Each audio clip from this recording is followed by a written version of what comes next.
Hello दोस्तों, नमस्कार। आज हम लोग इस वीडियो में भाग्य बड़ा या बुद्धि बड़ी के बारे में एक कहानी पढ़ेंगे। एक बार भाग्य तथा बुद्धि में बाँस छिड़ गई। बुद्धि ने कहा मैं बड़ा हूँ, भाग्य ने कहा मैं बड़ा हूँ। यह बात लेकर दोनों में तू मैं होने लगा और दोनों परीक्षा देने के लिए तैयार हो गए। अब दोनों परीक्षा लेने के लिए चल दिए। चलते चलते रास्ते में उन्हें एक बहुत ही गरीब किसान की टूटी फूटी झोपड़ी दिखाई दी, जहाँ पर किसान बैठकर अपने आने वाले दिन के बारे में सोच रहा था। इसके बाद भाग्य ने बुद्धि से कहा, देखो मैं अभी इसकी अवदशा को कैसे बदल देता हूँ। भाग्य ने किसान के ज्वार के खेत में ज्वार के बालियों पर हीरे मोतियों से भर दिया। ज्वार बाजरा के स्थान पर हीरे मोती लद गए। इस तरह से किसान पूरा माला माल हो गया। इतना किसान धनवान हो गया कि वहाँ के राजा अपनी पुत्री का विवाह उस किसान के साथ कर दिया और किसान को घर जमाई बन करके रहने के लिए अपने राजमहल में ले गया। रात को खाना खाने के समय राजा की लड़की अर्थात किसान की पत्नी अपने किसान पति को खाना खिलाने के लिए खूब सज समझ कर भोजन की थाली किसान के कमरे में लेकर आई। किसान अपनी पत्नी की सुंदरता को देखकर बहुत ही आश्चर्यचकित हो गया।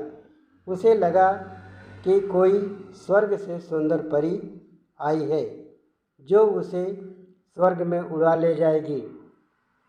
इसलिए इसके डर से किसान वहाँ से भागने का प्रयास किया। वह अपनी पत्नी को धक्का देकर वहाँ से भाग निकला, यह सोचकर यदि हमें मरना ही है तो मैं नदी में डूबकर क्यों न मर जाऊं। उधर महल में अफरा तफरी मच गई कि किसान राजा की पुत्री को धक्का देकर भाग गया।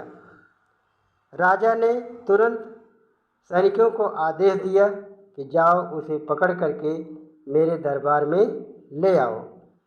राजा ने किसान को अपनी बेटी को धक्का देकर मारने के जुर्म में उसे फांसी की सज़ा सुना दी। इस तरह से तब बुद्धि ने भाग्य से कहा, तुमने तो सीधे साधे भोले भाले किसान को मौत के मुंह में ढकेल दिया। तब बुद्धि ने भाग्य से कहा कि अब मेरा कमाल तुम देखो, कैसे इस किसान को मौत के मुंह से निकालता हूँ।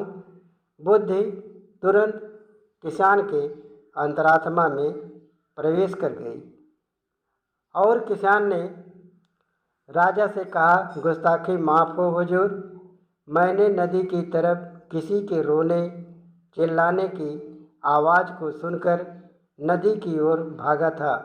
वहाँ पर एक हत्यारा एक आदमी की हत्या करने का प्रयास कर रहा था। मैंने उस आदमी को बचाया। हमारी यही गलती है महाराज।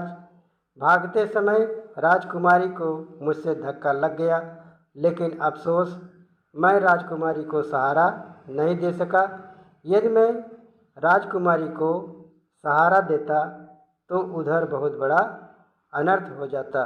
इसीलिए मैं सीधा भागते हुए नदी की ओर दौड़ते हुए गया, जहाँ पर किसान की इस तरह से राजा ने किसान की बात को सुनकर बहुत ही राजा को शर्मिंदगी महसूस हुई।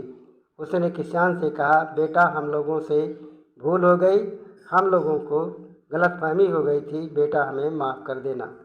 इस प्रकार बुद्धि ने किसान के प्राण बचाए और किसान अब राजा के महल में अपनी पत्नी के साथ बहुत ही सुख चैन और ऐशो आराम से रहने लगा। तो दोस्तों, आप लोगों की कहानी कैसे लगी? तो दोस्तों, न तो भाग्य बड़ा होता है और न तो बुद्धि बड़ी होती है।